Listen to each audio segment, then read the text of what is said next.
नमस्कार दोस्तों। आइए हम लोग जो झारखंड एकेडमिक काउंसिल द्वारा जारी मॉडल सेट है उसी सीरीज को आगे बढ़ाते हैं।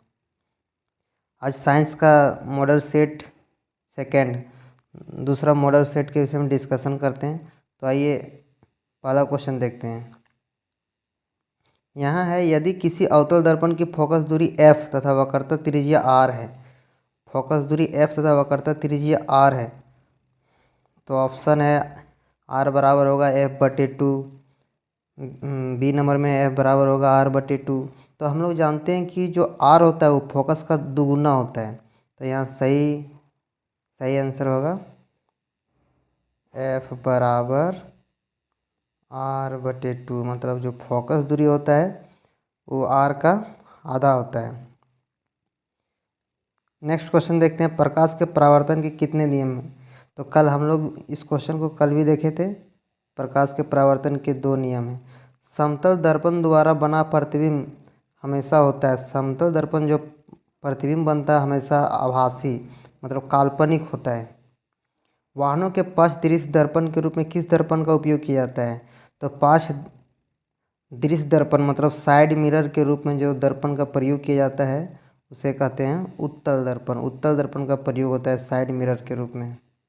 नेक्स्ट क्वेश्चन देखते हैं, निम्न में से कौन सा पदार्थ लेंस बनाने में प्रयुक्त नहीं होता है। देखिए, जल से भी अगर हम पानी में भी देखते हैं तो हम लोग को परछाई नज़र आ सकता है, कांच में भी आ सकता है, प्लास्टिक में भी आ सकता है, लेकिन मिट्टी में हम लोग को परछाई नहीं नज़र आता है। काल्पनिक प्रतिबिंब होता है, काल्पनिक जो प्रतिबिंब बनेगा वो हरदम होता है सीधा ही बनता है जो काल्पनिक प्रतिबिंब बनता है। यदि f का मान 12 सेंटीमीटर है तब r का मान क्या होगा। हम लोग जानते हैं कि f का दुगुना होता है r, तो f अगर 12 है तो r हो जाएगा उसका डबल मतलब 24 हो जाएगा। नेक्स्ट क्वेश्चन 8 नंबर, वाहन के अग्रदीप, अब बोला जो हेडलाइट होता है गाड़ी का उसमें किस दर्पण का उपयोग किया जाता है। आगे वाला दर्पण होता है वो प्रकाश को फैलाने का काम करता है, इसलिए उस पर रहेगा अवतल दर्पण का उपयोग किया जाता है। अवतल लेंस के सामने रखी वस्तु का प्रतिबिंब शायदो बनता है। जो अवतल दर्पण है उसमें जो प्रतिबिंब बनता है हमेशा आभासी और सीधा बनता है। आभासी और सीधा इसका सही ऑप्शन नंबर ए होगा। डायोप्टर मात्रक है, डायोप्टर जो होता है वो होता है लेंस की क्षमता मतलब लेंस की शक्ति का, तो ऑप्शन इसका सी सही है। 11 नंबर क्वेश्चन, 11 नंबर में दिया हुआ है कि 2 डायोप्टर क्षमता वाले लेंस की फोकस दूरी। तो कल हम लोग इस क्वेश्चन को बनाए थे पिछले सेट में। हम लोग जानते हैं कि f बराबर जो होता है वो होता है 1/p, मतलब फार्मूला जो है p बराबर होता है 1/f, लेकिन यहाँ हम लोग को f निकालना है तो उसका आधा कर देंगे, तो वहाँ मान पुट कर देंगे 1/2। यह डायोप्टर है मतलब मीटर में, जिसको क्या करेंगे ऊपर 100 से गुना कर देंगे। अब इसको काटेंगे तो हो जाएगा 50 सेंटीमीटर में, तो इसका ऑप्शन डी सही होगा। नेक्स्ट क्वेश्चन देखते हैं, आँख के रंगीन भाग को क्या कहते हैं।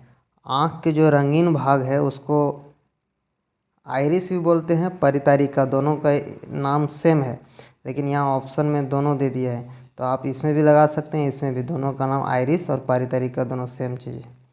नेक्स्ट क्वेश्चन, मानव नेत्र के जिस भाग पर किसी वस्तु का प्रतिबिंब बनता है, जहाँ पर प्रतिबिंब बनता है उसको कहते हैं दृष्टिपटल। दृष्टिपटल पर प्रतिबिंब बनता है। दिए गए समीकरण में कौन सी रासायनिक अभिक्रिया हो रही है। यहाँ जो समीकरण दिया हो उसमें कौन सी रासायनिक अभिक्रिया हो रही है। तो हम लोग वियोजन अभिक्रिया के विषय में जानते होंगे। वियोजन अभिक्रिया क्या होता है, एक अभिकर्मक जो होता है टूट के 2 या 2 से अधिक बनता है, तो वही काम यहाँ हो रहा है, तो ये इसका ऑप्शन नंबर बी से होगा। निम्नलिखित में से कौन सी रासायनिक अभिक्रिया संतुलित है। यहाँ हम लोग को देखना है कि संतुलित कौन कौन है। पहला में देखते हैं, सोडियम यहाँ 2 है लेकिन इधर राइट साइड में 1 ही है। एल्युमिनियम यहाँ 4 है, यहाँ 4 है, लेकिन यहाँ दूसरा में बी नंबर में ऑक्सीजन 2 दूनी 4 है लेकिन यहाँ पर 6 है। अब थर्ड सी नंबर में देखते हैं, सी नंबर में कॉपर है 2 और यहाँ कॉपर एक ही है। अब तो ये भी संतुलित नहीं है, ये भी गलत होगा, ये भी गलत होगा और सी वाला भी गलत होगा। अब डी में देखते हैं, जिंक है एक, ऑक्सीजन 4 है, कॉपर और फिर सल्फर। तो यही डी नंबर इसका सही होगा, 15 का डी नंबर सही होगा, वही संतुलित है। दिए गए समीकरण में से किस पदार्थ का उपचयन तथा अपचयन हो रहा है, मतलब किस पदार्थ का वृद्धि हो रहा है और किस में कमी हो रहा है। तो यहाँ पर देख सकते हैं कि वृद्धि हो रहा है, कॉपर यहाँ अकेले है, यहाँ पर कॉपर, यहाँ पर देखिए लेड जो है, लेड वो यहाँ लेड के साथ लेड ऑक्साइड था, लेकिन यहाँ पर लेड अकेले हो गया है, यहाँ यहाँ कॉपर ऑक्साइड होना चाहिए। तो लेकिन यहाँ पर क्या, कॉपर अकेले था और कॉपर के साथ कॉपर ऑक्साइड हो गया, इसलिए इसका ऑप्शन नंबर होगा, इसका ऑप्शन नंबर बी सही होगा। यहाँ पर CO नहीं है, CuO है। नेक्स्ट क्वेश्चन देखते हैं 17 नंबर। विकृत गंधिता कौन सी अभिक्रिया के कारण होता है। विकृत गंधिता जो होता है, मतलब अगर हम खाने के वस्तुओं में गंध जो आने लगता है वो किसके कारण होता है, उसका उपचयन के कारण हो जाता है। वो खाना क्या होता है, उपचयित हो जाता है उसमें। चूने से सफ़ेदी करते समय चूने में पानी डालने पर ऊष्मा निकलती है, इसमें कौन सी अभिक्रिया होती है। तो इसमें होती है ऊष्माक्षेपी वियोजन अभिक्रिया, ऊष्माक्षेपी वियोजन अभिक्रिया होती है। लोहे की कील को कॉपर सल्फेट के विलयन में डालने पर कॉपर सल्फेट के विलयन का नीला रंग धूसर हो जाता है। इस प्रक्रिया में कौन सी अभिक्रिया होती है। तो इसमें विस्थापन अभिक्रिया होती है। क्या करता है ये, कॉपर को लोहा कील कॉपर सल्फेट के विलयन में डालता है तो सल्फेट के विलयन का नीला रंग धूसर हो जाता है और कॉपर को विस्थापित करके जिंक सल्फाइड के साथ आ जाता है, सल्फेट के साथ आ जाता है। फिर नेक्स्ट क्वेश्चन देखते हैं, निम्नलिखित में से कौन सा प्राकृतिक सूचक है।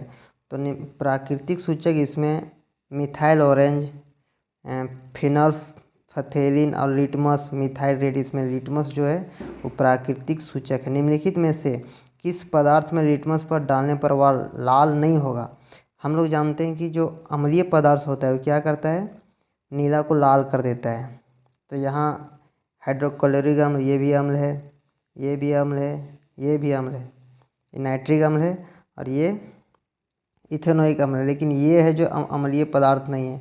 तो इसी को जब डालेंगे तो ये क्या करेगा, लिटमस पत्र के रंग को लाल नहीं कर पाएगा। तो इसका ऑप्शन नंबर डी सही होगा। नेक्स्ट क्वेश्चन देखते हैं, दिए गए किस लवण में क्रिस्टलीकरण का जल मौजूद है। इसमें 22 में बोल रहा है क्रिस्टलीकरण, लवण में क्रिस्टलीकरण का जल मौजूद है, वो होता है कॉपर सल्फेट, इसमें ऑप्शन नंबर सी में होता है। अग्निशामक यंत्र में किस लवण का प्रयोग किया जाता है। अग्निशामक जो यंत्र होता है उसमें सोडियम नाइट्रेट का प्रयोग किया जाता है। नेक्स्ट क्वेश्चन है, जल की अनुपस्थिति में हाइड्रोक्लोरिक अम्ल अपना अम्लीय गुण प्रदर्शित नहीं करता है, ऐसा क्यों। देखिए जल की हाइड्रोक्लोरिक अम्ल का नियम है कि वो जल के साथ घुल के H+ आयन बनाता है, H+ आयन बनाएगा तभी वो अपना अम्लीय गुण प्रदर्शित कर पाता है, अन्यथा नहीं। लेकिन यहाँ क्या है, जल की अनुपस्थिति में है, जल की अनुपस्थिति में यह अपना कोई भी लक्षण नहीं दिखा पाता है, इसलिए यह उदासीन हो जाता है। नेक्स्ट क्वेश्चन है, बोला पदार्थ ABCD का pH मान क्रमशः 2, 7, 10, 14 है, यह पदार्थ में कौन अम्ल है। तो हम लोग इसके विषय में जानते हैं कि अम्लीय पदार्थ जो होता है वो 7 से कम होता है, उसका pH मान जो होता है 7 से कम होता है, और 7 जिसका pH मान होता है उदासीन होता है, और 7 से ज़्यादा का जिसका pH मान हो वो क्षारीय होता है। तो इसमें देखिए 14 है, ये तो क्षारीय है, 10 भी क्षारीय है और 7 तो उदासीन है, तो अम्लीय कौन हो गया 2। तो यहाँ 2 का ऑप्शन कौन है, बी नंबर, इसका राइट आंसर होगा बी नंबर। नेक्स्ट क्वेश्चन देखते हैं, बोला इस चित्र में कौन अभिक्रिया हो रही है। इस चित्र में इसमें क्या है, इसमें सिल्वर क्लोराइड AgCl को क्या कर रहा है, हीट कर रहा है, इसमें सनलाइट पड़ रहा है। तो जब इस पर AgCl पर सनलाइट पड़ता है तो ये टूट जाता है, सिल्वर अलग हो जाता है और क्लोरीन अलग हो जाता है। तो इसमें क्या हो रहा है, यहाँ एक साथ था दोनों, सिल्वर और क्लोरीन एक साथ था, लेकिन यहाँ क्या हो गया, दोनों अलग अलग हो गया, मतलब वियोजित हो गया। इसलिए इसका सही ऑप्शन होगा वियोजन अभिक्रिया। इसमें क्या हो रहा है, वियोजन अभिक्रिया हो रहा है। शरीर में उत्पन्न हानिकारक अपशिष्ट पदार्थों का शरीर से बाहर निकालने की जो प्रक्रिया किस जैव प्रक्रम में होती है। शरीर से जो अपशिष्ट पदार्थ का शरीर से बाहर निकालने की प्रक्रिया किस में होती है, तो वो उत्सर्जन में होता है। शरीर से अपशिष्ट पदार्थ हम लोग उत्सर्जित करते हैं, ना कि पोषण, श्वसन और संवहन। प्रकाश संश्लेषण में होने वाली ऑक्सीजन गैस किस यौगिक के टूटने के फलस्वरूप होता है, तो वह CO2 के टूटने के फलस्वरूप होता है। CO2 टूटता है, CO2 टूटता है, उसी से कार्बोहाइड्रेट और ऑक्सीजन बनता है। अमीबा में किस प्रकार का पोषण होता है, तो अमीबा क्या करता है, दूसरे जीवों पर डिपेंड करता है, दूसरे जीवों को मार के खाता है, इसलिए परजीवी पोषण प्रणाली उसमें अमीबा में होता है। इसका ऑप्शन नंबर सी सही होगा। लार में कौन सी एंजाइम पाया जाता है, तो लार में पाया जाता है टायरिन नामक एंजाइम या हार्मोन पाया जाता है। श्वसन प्रक्रिया में पाइरूवेट का कार्बन डाइऑक्साइड जल और ऊर्जा में विखंडन कहाँ होता है, तो ये पाइरूवेट का जल और ऊर्जा में विखंडित होता है, वो होता है माइटोकॉन्ड्रिया में। पौधे में जल तथा खनिज लवण का संवहन किसके द्वारा होता है, तो पौधे में जल तथा खनिज लवण का जो परिवहन करता है वो है जाइलम ऊतक के द्वारा होता है, जाइलम। नेक्स्ट क्वेश्चन देखते हैं 33। किसी समष्टि अपना अस्तित्व बनाए रखने के लिए, कोई भी जीव अपने जैसे अपनी पीढ़ी को बनाए रखने के लिए या अपने जैसे संतान उत्पत्ति के लिए क्या करता है, जनन करता है। नेक्स्ट क्वेश्चन है, दिया गया चित्र किस प्रकार का जनन को दर्शाता है,